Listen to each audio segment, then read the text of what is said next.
Good morning all of you. आज हम international finance management की 16 लेक्चर की क्लास ले रहे हैं जो कि रिलेटेड है international financing and choice of source of funds. आज का जो हमारा टॉपिक होगा वो इंटरनेशनल फाइनेंस से रिलेटेड होगा और हम उसके रिगार्डिंग जो भी हमारे फंड्स के सोर्सेज हैं उनको भी पढ़ेंगे। तो जैसे कि आप लोग स्क्रीन पे दिख रहे हैं, यहाँ लिखा हुआ है कि ग्लोबलाइजेशन है open the doors and opportunities that were never explored before. Activities of the company are not limited to one region or a single country. At whatever there are activities of companies, there is a money involved in them. Let's understand the world of international financing. जब हम globalisation की बात करते हैं तो globalisation के अंदर सारे डोर्स ओपन हो जाते हैं और हम जो भी अपॉर्चुनिटीज़ हैं उसको एक्सप्लोर करते हैं। उसके अंदर जो भी कंपनीज़ की जो एक्टिविटीज़ होती हैं वो लिमिटेड नहीं होती किसी एक रीजन के अंदर या एक सिंगल कंट्री के अंदर। तो क्या करते हैं कि जो कंपनीज़ की जो एक्टिविटीज़ होती हैं उसके अंदर मनी इन्वॉल्व होती है। तो आज हम लोग अब पढ़ेंगे कि वर्ल्ड के अंदर इंटरनेशनल फाइनेंसिंग क्या है। तो अगर हम बात करें तो इंटरनेशनल फाइनेंसिंग के बारे में यहाँ लिखा हुआ है कि international financing also known as a international macroeconomics as it deals with the finance और on a global level. There are the various sources for organization to raise funds. To raise funds internationally is one of them. With economics and the operation of the business organization going global, Indian companies have an access to funds in the global capital market. अगर हम international financing की बात करें तो ये हमारे international macro economics के अंदर डील करता है किसको लेके, फिनेंस को लेके एक ग्लोबल लेवल पे। और अगर हम बात करें तो अगर ऑर्गेनाइजेशन को अपने फंड्स को रेज करना है तो उनके पास वेरियस सोर्सेज होते हैं। तो जो भी हम रेज फंड करते हैं अगर वो हम इंटरनेशनली कर रहे हैं तो उसके बिहार पे जो इकोनॉमीज़ हैं और जो भी ऑपरेशंस है किसी बिजनेस ऑर्गेनाइजेशन के अंदर जो ग्लोबली पूरे हो रहे हैं, मींस अराउंड द वर्ल्ड हो रहे हैं, तो हम ये देखें कि जो इंडियन कंपनीज़ हैं अगर उन्हें अपना फ़ंड एसेस करना होता है तो वो अपना जो भी पार्टिसिपेंट है वो किस में करती हैं, ग्लोबल कैपिटल मार्केट के अंदर करती है। तो international finance help organisation engage in a cross border transaction with foreign business partners such as customer, investors, suppliers and lenders. Various international sources from where funds may be generated include the following. अगर हम international finance की बात करें तो international finance help करता है कि किसी ऑर्गेनाइजेशन को इंगेज करता है वो कि वो क्रॉस बॉर्डर ट्रांजेक्शन करे किसी फॉरेन बिजनेस पार्टनर के साथ। तो जैसे कि हमारे कस्टमर्स होते हैं, foreign customers, foreign investors, foreign suppliers और फॉरेन लेंडर्स, उसके बिहार पे वो हमारे फॉरेन बिजनेस पार्टनर्स होते हैं जिसके बिहार पे हम कोई भी क्रॉस बॉर्डर ट्रांजेक्शन्स करते हैं वर्ल्ड वाइड कंट्रियों के अंदर।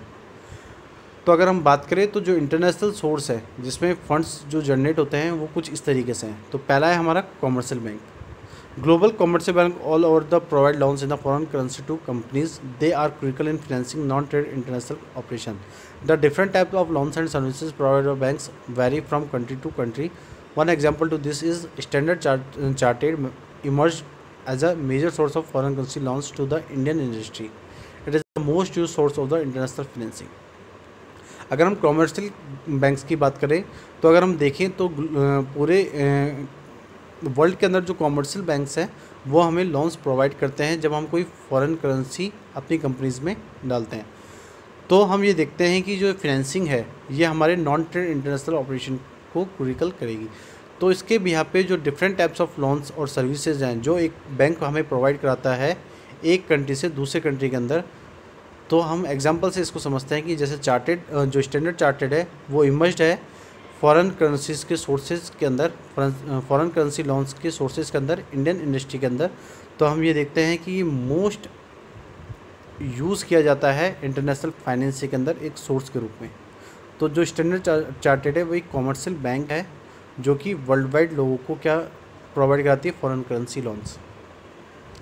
इसके बाद जो नेक्स्ट हमारा है सोर्स वो है international agency and development banks. Many development banks and international agency have come forth over the years for the purpose of international financing. These bodies are set up by the governments and of developed countries of the world at national, regional and international level for funding various projects. The more industrious among them include Internal Finance Corporation (IFC), Exim Bank and Asian Development Bank। अगर हम दूसरे point की बात करें तो दूसरा point क्या है हमारा, इंटरनेशनल एजेंसी और डेवलपमेंट बैंक्स। तो हम ये देखते हैं कि बहुत सारे डेवलपमेंट बैंक्स और इंटरनेशनल एजेंसी क्या हो रही है, धीरे धीरे धीरे धीरे अकॉर्डिंगली इंक्रीज़ हो रही है। और उनका पर्पस क्या हो रहा है इंक्रीज़ होने का, कि वो किस में पार्टिसिपेट कर रही है, इंटरनेशनल फाइनेंसिंग के अंदर। तो जो ये बॉडीज़ होती हैं ये गवर्नमेंट के द्वारा सेटअप की जाती हैं, और ये जो गवर्नमेंट होती है कौन सी कंट्रीज़ की होती है, जो डेवलप कंट्रीज़ है उनकी, किसी वर्ल्ड के अंदर। और ये जो बॉडीज़ है मीन्स ये जो डेवलपमेंट बैंक्स है या इंटरनेशनल एजेंसीज़ हैं, ये हमारे नेशनल लेवल, रीजनल लेवल और इंटरनेशनल लेवल पे किसी प्रोजेक्ट के अंदर फंडिंग करती है। तो हमें देखें कि जो भी इंडस्ट्रीज़ हैं जिसके अंदर international finance corporation means IFC, Exim bank means export and import bank, और एशियन डेवलपमेंट बैंक हर इंडस्ट्री के अंदर इंक्लूड है, क्योंकि वो उनको प्रोवाइड कराती है हमारी इंटरनेशनल फाइनेंसिंग। जो करेंसी लोन्स होते हैं वो इन बैंक्स के थ्रू हमें नेशनल लेवल पे, रीजनल लेवल पे और इंटरनेशनल लेवल्स पे मिलते हैं इन डेवलपमेंट बैंक्स के थ्रू। नेक्स्ट जो पॉइंट है हमारा वो है international capital market. Emerging organisation include multinational company depend upon fairly large loans in rupees as well as a foreign currency. The financial instruments used for this purpose are. अगर हम organisation की बात करें तो ऑर्गेनाइजेशन के अंदर बहुत सारी मल्टीनेशनल कंपनीज जो डिपेंड होती हैं वो ज़्यादातर लार्ज लॉन्स पे डिपेंड होती हैं। वो जो लार्ज लॉन्स होते हैं उनके फॉरेन करेंसी लॉन्स वो बेसिकली रुपीज़ के अंदर होते हैं और as well as foreign currency के रूप में हो सकते हैं। अगर हम बात करें तो इसके अंदर जो भी फाइनेंशियल इंस्ट्रूमेंट यूज़ किए जाते हैं वो उसके पर्पज़ को पूरा करते हैं। तो अगर हम देखें तो इंटरनेशनल कैपिटल मार्केट के अंदर कौन कौन से मल्टीनेशनल कंपनीज़ हैं जो फॉरेन करेंसी लोन्स हमें प्रोवाइड करती है। तो पहला है अमेरिकन डिपॉजिट रिसिप्ट्स। ये पॉइंट आपने पहले भी पढ़ा होगा, मैंने आपको पिछले किसी लेक्चर के अंदर इस टॉपिक के बारे में बताया था। तो ADR क्या है, American depository receipt. This is a tool often use for international finance as the name suggested. Depository receipt issued by a company in the USA are known as American depositor receipts. ADR can be brought and sold in the American market like regular stocks. It is similar to the GDR except that is can be used by only to American citizens and can be listed and traded on a stock exchange of the USA। अगर हम बात करें ADR की तो ADR एक tool है जिसका international financing के अंदर यूज़ किया जाता है। और जैसे कि आप लोग नाम देख रहे हैं इसका, जो नेम सजेस्ट है इसका कि डिपॉजिटरी रिसिप्ट जो कि किसी कंपनी द्वारा इशू की जाती है। तो ये जो अमेरिकन डिपॉजिटरी रिसिप्ट है ये USA की कंपनी ने इशू की हुई है, जिसको हम अमेरिकन डिपॉजिटरी रिसिप्ट कहते हैं। जो ADR है उसको ख़रीदा जाता है और बेचा जाता है अमेरिकन मार्केट्स के अंदर, रेगुलर स्टॉक्स के अंदर। तो ये सिमिलर है हमारे GDR से, जो कि सिर्फ अमेरिकन सिटीजन्स के लिए इशू की जाती है। और जो अमेरिकन सिटीजन्स हैं वो इसमें लिस्टेड होते हैं और वो USA की स्टॉक एक्सचेंज के अंदर ट्रेड करते हैं इन ADR के थ्रू। नेक्स्ट है हमारा global depository receipts means GDR। In the Indian context GDR is the instrument used abroad by a Indian company to raise fund in some foreign currency as is listed and traded on a foreign stock exchange. A holder of GDR can at any time convert it into the number of shares it represents. The holders of GDR do not carry any voting rights but only dividends and capital appreciation. Renowned Indian companies such as Infosys, Reliance, Wipro and ICICI has raised money through issue of GDR. अगर हम Indian concept में बात करें तो जो GDR है वो एक इंस्ट्रूमेंट है जो इंडियन कंपनी द्वारा एब्रोड इशू किया जाता है अपने फंड्स को रेज करने के लिए। किसके अंदर, फॉरेन करेंसी के अंदर, जो कि किसी इंडियन मार्केट के अंदर लिस्टेड है और वो फॉरेन स्टॉक एक्सचेंज के अंदर ट्रेड कर रही हैं। जो होल्डर्स होते हैं GDR के वो किसी भी टाइम इन GDR को, इन डिपॉजिटरी रिसिप्ट्स को नंबर ऑफ शेयर में रिप्रेजेंट कर सकते हैं। जो होल्डर्स होते हैं GDR के उनके पास कोई भी तरीके का वोटिंग राइट्स नहीं होता किसी भी डिविडेंड या कैपिटल एप्रिसिएशन को लेके। वो हमने देखा है कि जो GDR है बहुत सारी इंडियन कंपनीज उसको रिन्यू कर रही हैं, जैसे कि इन्फोसिस है, रिलायंस है, विप्रो है, ICICI है। ये जो सारी कंपनीज है इंडियन कंपनीज, ये अपना जो भी मनी रेज कर रही हैं वो किसके थ्रू कर रही हैं, इन GDR के थ्रू कर रही हैं। उसके बाद जो नेक्स्ट पॉइंट है वो है हमारा foreign currency convertible bonds. Foreign currency convertible bonds are the equity linked डेब्ट security that are to be converted into equity to depositor received after a specific period. A holder of FCCB the option of either converting them into equity share as a predetermined price or exchange rate or retaining the bonds. The FCCB are issued in a foreign currency and carry a fixed interest rate which is lower than the rate of any other similar non contributable डेप्ट instrument. अगर हम foreign currency compatible bonds की बात करें तो ये equity link डेप्ट securities होती हैं जो कि कन्वर्टेड की जाती हैं इक्विटी या डिपॉजिटर रिसिप्ट के अंदर एक स्पेसिफिक पीरियड के अंदर. जो होल्डर होते हैं एफसीसीबी के, उनके पास एक ऑप्शन होता है कि वो इन इक्विटी शेयर्स को कन्वर्ट करें एक प्री डिटरमाइंड प्राइस के अंदर और एक्सचेंज रेट के अंदर और रिटेनिंग बॉन्ड्स के अंदर. दो एफसीबी है वो इशू की जाती है उनमें फॉरेन करेंसीज़ को, साथ साथ कैरी किया जाता है हमारा फिक्स इंटरेस्ट रेट जो कि लोअर होता है बाकी रेट से, जो कि सिमिलर होता है हमारे नॉन कन्वर्टेबल डेब्ट इंस्ट्रूमेंट से.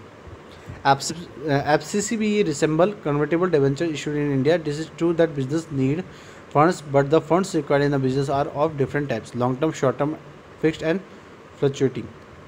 That is the reason why business firms resort to different types of sources of raising funds. अगर हम FCCB की बात करें तो FCCB रिसेंबल करता है कन्वर्टेबल डिबेंचर्स को जो इंडिया के अंदर इशू किए जाते हैं.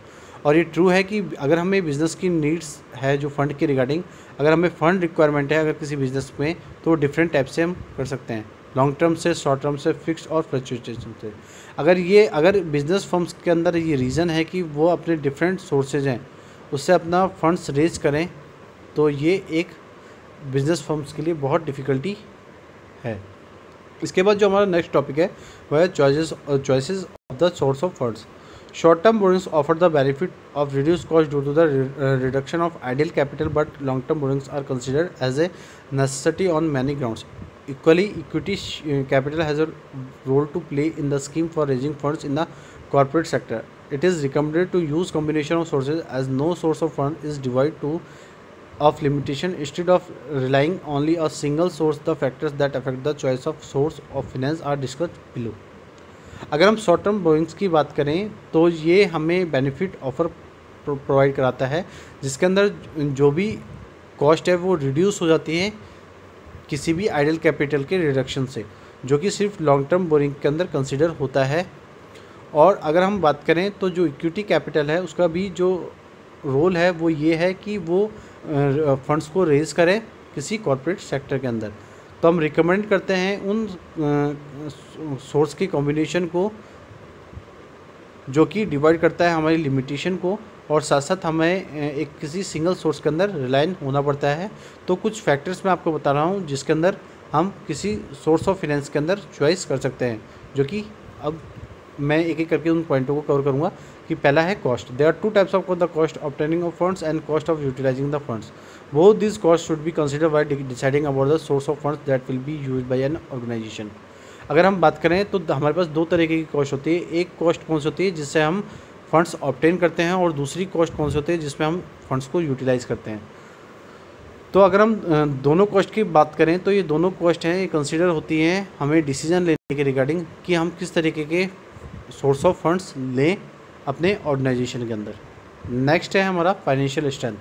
इन the choice of source of fund, business should be a good financial position to be able to repay the amount and interest on the borrowed amount. When the earnings of the organization are not stable, fixed charge funds like preference share and debentures should be carefully selected as these add to the financial strain on the organization. अगर हम कोई भी source of funds का choice कर रहे हैं तो business के अंदर अगर बिजनेस गुड फाइनेंशियल पोजीशन के अंदर है तो वो एबल हो सकता है कि वो जो भी अमाउंट है उसको रीपे करे और साथ साथ जो भी इंटरेस्ट है उसको बोरोड अमाउंट से कमाए. तो जो भी अर्निंग होती है किसी ऑर्गेनाइजेशन के अंदर वो स्टेबल नहीं होती, उसके अंदर कोई भी फिक्स चार्ज फंड नहीं होता जैसे कि प्रेफरेंस शेयर और डिवेंचर्स के अंदर होता है. तो उसके अंदर हम केयरफुली सेलेक्टेड करते हैं उन फाइनेंशियल स्ट्रेंथ को जो कि किसी ऑर्गेनाइजेशन के अंदर होते हैं. नेक्स्ट जो पॉइंट है हमारा वो है एक form of organisation and reputation. Type of business organisation and reputation in the market influence the choice of a source of raising money. A partnership firm, for example, cannot raise funds to buy issuing of equity share as this can be issued only a joint stock company. अगर हम business के types की बात करें तो जो market के अंदर जो रेपुटेशन है, ठीक है, वो इन्फ्लुएंस करती है हमारे जो भी सोर्सेज हैं फंड्स के, उनको चॉइस करने के लिए। तो जो पार्टनरशिप फर्म है, अगर हम एग्जांपल से देखें तो वो अपनी फंड्स मनी को रेज नहीं कर सकते, क्योंकि वो इशू करते हैं इक्विटी शेयर्स को। क्योंकि जो इक्विटी जो शेयर्स है वो सिर्फ कौन इशू करता है, जॉइंट स्टॉक कंपनीज। अगर कोई पार्टनरशिप फर्म इक्विटी शेयर्स को इशू करिए तो वो उससे फंड्स रेज नहीं कर पाएगी, क्योंकि जो इक्विटी शेयर्स होते हैं वो कौन इशू करती है, ओनली जॉइंट स्टॉक कंपनीज। तो ये हमारे टाइप्स ऑफ बिजनेस ऑर्गेनाइजेशन को और रेपुटेशन को बताता है। नेक्स्ट जो पॉइंट है वो है purpose and duration. Business needs to plan according to the time period for which the funds are required. A short term need can be met through borrowing funds at the low interest of rate through trade credit, commercial paper, etc. For the long term finance source as the issue of shares and debentures required.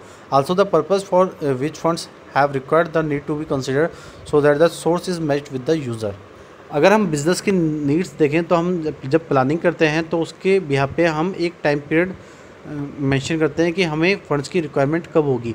तो अगर short term needs की बात करें तो वो जो भी हम फंड्स बोरो करेंगे वो लो इंटरेस्ट रेट पे करेंगे, किससे, ट्रेड क्रेडिट से और कमर्शियल पेपर से। अगर लॉन्ग टर्म फाइनेंस की बात करते हैं तो हम क्या करेंगे उन सोर्सेज के अंदर, तो जो हम क्या करेंगे, इशू करेंगे हमारे शेयर्स और डिबेंचर्स को।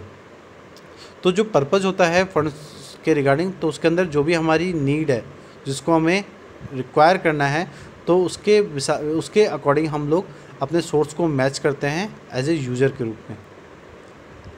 नेक्स्ट जो पॉइंट है वो है risk involve. Business evaluates each of the source of finance in terms of risk involve while issuing them. For example, there is the least risk in the equity as the share capital has to be repaid only at the time of winding up and dividends need to be paid if no profits are available. Whereas loan has a repayment schedule for both the principal and the interest is required to be paid irrespective of the firm earning a profit or going through loss. अगर हम business के अंदर evaluation करते हैं तो हम finance के जो भी सोर्सेज हैं उनको हम रिस्क की टर्म में इन्वॉल्व करते हैं जब हम उसको इशू करते हैं। अगर एग्जांपल के अकॉर्डिंग मैं बताऊं तो जो इक्विटी होती है वो बहुत कम रिस्क की होती है शेयर कैपिटल से। तो अगर हम उसको रीपे कर रहे हैं किसी टाइम पीरियड के अंदर, उसका हम वाइंडिंग अप कर रहे हैं और जो भी हमारे डिविडेंड की नीड है उसको हम पे नहीं कर रहे हैं, उससे हम कोई भी प्रॉफिट नहीं कमा रहे हैं, हमारे जो भी हमने इक्विटी अवेलेबल कर रखी है उसके बिहा पे, तो जो भी हमारा लोन रीपेमेंट होगा उसका जो शेड्यूल होगा वो बोथ प्रिंसिपल्स और इंटरेस्ट के बिहा पे होगा। तो जो इंटरेस्ट रेट हमें रिक्वायर होगी वो हमें पे करनी पड़ेगी किसी फर्म के अंदर, अगर हमें प्रॉफिट कमाना है या लॉस कमाना है। नेक्स्ट जो पॉइंट है वो है control over management. A particular source of the fund may affect the control and power of the owners और the management of a firm. The issue of equity share mean a dilution of the control. For example, equity shareholder enjoys voting rights. Financial institution may take control of the assets or impose condition as a part of loan agreement. अगर हम इस point की बात करें तो इस point के अंदर जो भी हमारे पर्टिकुलर सोर्स है फंड के रिगार्डिंग वो अफेक्ट करता है हमारी कंट्रोल को और साथ साथ हमारी पावर को किसी ऑनर की, किसी मैनेजमेंट के अंदर। तो जो अभी हमने इक्विटी शेयर इशू किए हैं जिसका मेन था कि हम उसमें कंट्रोल कर सकें, तो एग्जांपल के रूप में आपको बताता हूँ कि जो इक्विटी शेयर होल्डर होते हैं वो एंजॉय करते हैं वोटिंग राइट्स को, फाइनेंशियल इंस्टीट्यूशन को, और साथ साथ उनका कंट्रोल होता है किसी एक एसेट के अंदर और वो किसी लोन एग्रीमेंट की कंडीशन में इम्पोज होते हैं। इसके बाद जो नेक्स्ट पॉइंट है हमारा वो है creditworthiness. The reliability of the business on a particular source may affect its creditworthiness in the market. For example, issue of secured debentures may affect the interest of unsecured creditors of the company and may adversely affect their willingness to extend further loans to the company. अगर हम business की reliability की बात करें तो हम particular source से effect होते हैं किसी भी क्रेडिट वर्थिनेस को लेके किसी मार्केट के अंदर। तो अगर हम एग्जांपल से समझते हैं कि अगर हमने किसी सिक्योर्ड डिबेंचर्स को इशू किया है तो इफेक्ट करता है हमारे अनसिक्योर्ड क्रेडिटर्स को इंटरेस्ट के रिगार्डिंग किसी कंपनी के अंदर। तो जो भी ये जो इफेक्ट हो रहे हैं ये किसी एक्सटेंड फर्दर लॉन्स के बिहाफ पे कंपनी के अंदर विलिंगनेस होते हैं। नेक्स्ट जो पॉइंट है हमारा वो है flexibility. Another important aspect affecting the choice of finance is the flexibility and ease of the obtaining funds. Restrictive provisions, detailed investigation and documentation in the case of borrowing from the banks and financial institution, for example, may be the reason that business organization may not prefer if it is other option are readily available. अगर हम बात करते हैं तो जो हमारा next point है वो है फ्लेक्सिबिलिटी के बिहाफ पे। तो हमारा जो भी चॉइस है किसी फिनेंस के रिगार्डिंग, तो वो हमारी फ्लेक्सिबिलिटी को अफेक्ट करता है और हमको ईज़िली हम किसी फंड्स को ऑब्टेन कर सकते हैं। तो जो भी हमारे रिस्ट्रिक्टिव प्रोविजंस हैं या डिटेल्ड इन्वेस्टिगेशन है, जो भी डॉक्यूमेंट्स हैं जो कि हमें हमारे बैंक से हमें बोरिंग करने के थ्रू मिली हुई है, जो भी हमने बोरिंग्स की है बैंक से या फाइनेंशियल इंस्टीट्यूशन से। तो अगर हम एग्जांपल से समझते हैं कि जो भी बिजनेस ऑर्गेनाइजेशन के रीज़न हैं उनको वो हम प्रीफर करते हैं हमारे ऑप्शन से जो हमारे पास ऑलरेडी अवेलेबल हैं। नेक्स्ट जो पॉइंट है वो है tax benefit. Various sources may also be weighted in terms of their tax benefits. For example, while the dividends on preference share is non tax deductible, interest paid on debentures and loan is tax deductible and may therefore be preferred by organizations seeking tax advantage. Borrowing cost may be defined as interest and other costs incurred by an enterprise in the relation to the borrowing of funds. Explaining in a more technical way, borrowing cost refer to the expense of taking out loan expenses like interest payment incurred from a loan or any other kind of borrowing. Interest also count amortization of the premium discount on debt. Other costs include the amortization of debt issue cost and some foreign banks difference which are treated as an adjustment of internal cost. अगर हम बात करें tax benefits की, तो जो भी sources हैं जिनको हमने टैक्स बेनिफिट से वेटेड किया है, तो एग्जांपल से मैं समझाता हूँ कि जैसे हमने कोई प्रेफरेंस शेयर को इशू किया है और उसके बिहाफ पे हम डिविडेंड चाहते हैं, तो वो नॉन टैक्स डिडक्टेबल होते हैं। और जो भी इंटरेस्ट हम पे करते हैं डिबेंचर्स पे या लोन्स पे, तो वो जो टैक्स डिडक्टेबल होता है और उसके बिहाफ पे कंपनी जो ऑर्गेनाइजेशन है वो इसको प्रेफर करती हैं और टैक्स एडवांटेज उनसे लेती है। अगर हम बोरिंग कॉस्ट को डिफाइन करें तो जो भी इंटरेस्ट है या जो भी कॉस्ट है जो कोई एंटरप्राइज इंकर कर रहा है, तो उसके रिलेशन में हम फंड्स को बोरो करेंगे। तो अगर हम कोई टेक्निकल वे से हम चीज़ को समझ रहे हैं, तो जो भी बोरिंग कॉस्ट होगी हमारी वो हमें रेफ़र करेगी कि हम अपने लोन एक्सपेंसेस को देख सकें किसके बिहाफ पे हमारे इंटरेस्ट पेमेंट जो कि किसी लोन के थ्रू हमने इंकर किए हैं और साथ साथ हमने उससे बोरो किए हैं। जो भी इंटरेस्ट होता है उसके रिगार्डिंग जो भी प्रीमियम्स है, जो भी डिस्काउंट है, वो किसी पर्टिकुलर डेप्ट पे होते हैं। अगर हम अदर कॉस्ट की बात करें तो उसके अंदर जो भी हमने डेप्ट इशू किए हैं उसके रिगार्डिंग जो भी कॉस्ट है या जो भी हमारा फॉरेन एक्सचेंज है, तो उसके बिहाफ पे जो भी डिफरेंस होता है उसको ट्रीट किया जाता है और उसका एडजस्टमेंट किया जाता है इंटरनल कॉस्ट से। Besides, borrowing costs do not include imputed or the actual cost of equity capital, counting any preferred capital which is not categorized as a liability pursuant to. Borrowing costs are generally attributable to the acquisition, production or construction of a qualifying asset should be capitalized as a part of the asset's cost. Next जो point है हमारा वो है accounting treatment for borrowing cost. The standard accounting treatment for borrowing cost is that each borrowing cost should be the expense in a specific period in which they are incurred. The allowable alternative treatment is that the borrowing cost related to the acquisition, production and construction of a qualifying asset should be treated as part of the relevant asset cost. अगर हम standard accounting की treatment की बात करें तो किस पे होती है, बोरिंग कॉस्ट पे होती है। और जो भी हम कॉस्ट बोरो कर रहे हैं उसके बिहाफ पे हम जो भी एक्सपेंसेस खर्च करें किसी स्पेसिफिक पीरियड के अंदर वो इंकर हम इसके थ्रू करते हैं। तो जो भी अल्टरनेटिव ट्रीटमेंट है हमारे उन बोरिंग कॉस्ट को रिलेटेड, तो जो भी एक्विजिशन है या प्रोडक्शन है या कोई भी कंस्ट्रक्शन है किसी क्वालिफाइंग एसेट्स का, तो वो हमें ट्रीट करता है कि हम उसके रिलेवेंट एसेट्स कोर्स को पता लगाएं। In case where the allowed alternative is adopted, it should be applied consistently to all the borrowing cost as an accounting treatment incurred for the acquisition, production और construction of qualifying assets.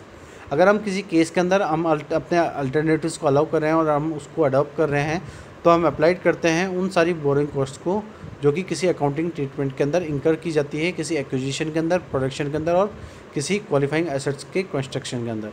As per IAS, capitalization should be suspended during periods which involve interruption in active developments. Also, capitalization should close down when all the sustainable activity essential for preparing the asset for its intended use or sale have been accomplished. It only small modifications are pending.